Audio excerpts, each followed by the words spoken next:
you think the industry has changed or is changing a bit? Because I see it as a good fortune that we were in the markets when the big 2008 collapse happened. True. Right? It was a great learning, and no amount of academic qualification can actually match up to the experience of going through a COVID time, going through a financial market collapse, right? The more number of cycles you see in the market, Correct. You're a better investor and you're a better consultant. Correct. Do you think that anything changed after 2008, after 2020, or people did not learn from the mistakes? It's the same pattern that's going on in the industry, both from the investor perspective as well as from the people who advise to them from their perspective. In this context, I must congratulate SEBI of doing the right things. We've come from a regulation perspective from where to where. We are talking about eras where there were huge entry loads. There were NFOs coming in and a lot of incentive plan coming in and so on and so forth, right? From there, now we have moved to a much more regulated structure. Right. The costs are extremely low. So from a client's perspective, I think it's a step in the right direction. Right.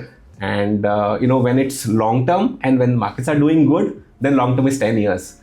But one correction and that long term is just 1 month or 2 months. So I think we have to look at educating clients from that. Right. And be a part of their journey. Absolutely. Rather than just looking at standalone products. I was just having a conversation with a client a couple of weeks back. Markets were kind of bottoming out. Correct. Where things are now. Sure. Obviously, we don't have a parrot pulling up the card and picking up the card and saying that this is the bottom and this is the peak. So I'm saying as things stand out right now, I met the client about a year back. We always keep harping on the same points, right? Your long term, your asset allocation, your liquidity needs, how you react to volatility, and obviously the risk appetite as spoken by the client was of the highest order. The time horizon that the client had was very long, and yet 6 months into investing, when he saw a correction of 7% in the portfolio, we had a very difficult conversation.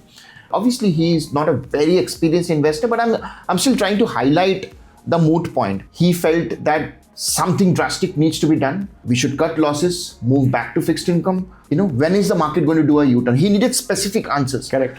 When is he going to recover his money? When is he going to make that 15% or 12%, whatever he had in his mind? And at that point of time, I told him, look, there's a reason why we do not take a client on his face value when it comes to defining his risk. Very well said. Yeah, because typically people overstate their risk appetite during good markets. Correct. And they understate their risk appetite during difficult markets. And that's what I told him. And I actually took him step by step through the process, how we actually arrive at a right kind of asset allocation strategy for the client. I said, look, when you're talking about risk, you tend to say, I'm not risk averse as long as I get this quantum of return. Correct. Right? And I have a very long time horizon. But the risk appetite in him actually starts speaking when there is a 5 to 10% correction. So I told the client that, look, I only try to understand, through a lot of interactions, open-ended questions, and of course, some very pointed client suitability questions, that how a client reacts to volatility. Then I use my judgment. What is his risk-taking ability or capability?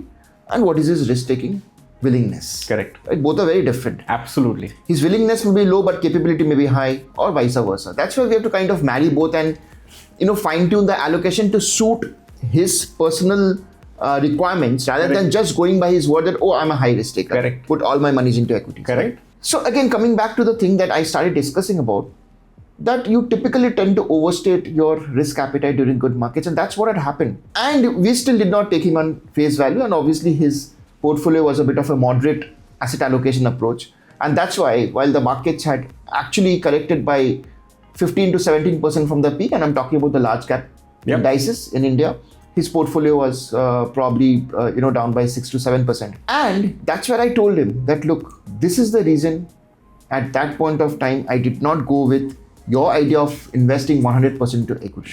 Sure. Or 100% into mid and small caps. Correct. Right? That is where there is an asset allocation. That is where we need to understand your willingness as well as your capability. Correct. Otherwise, we will keep having these conversations. and see how far we have come. I vividly remember, when we were, just learning the ropes, people would say that, okay, how do you take equity allocation? So you say, okay, 100 minus your age, gives you equity Thumb rule. allocation. Now from there we have moved a long way. Right. Now no more you think of that as just only perspective. Now there's so many things that we consider. So I think that's been a sea change.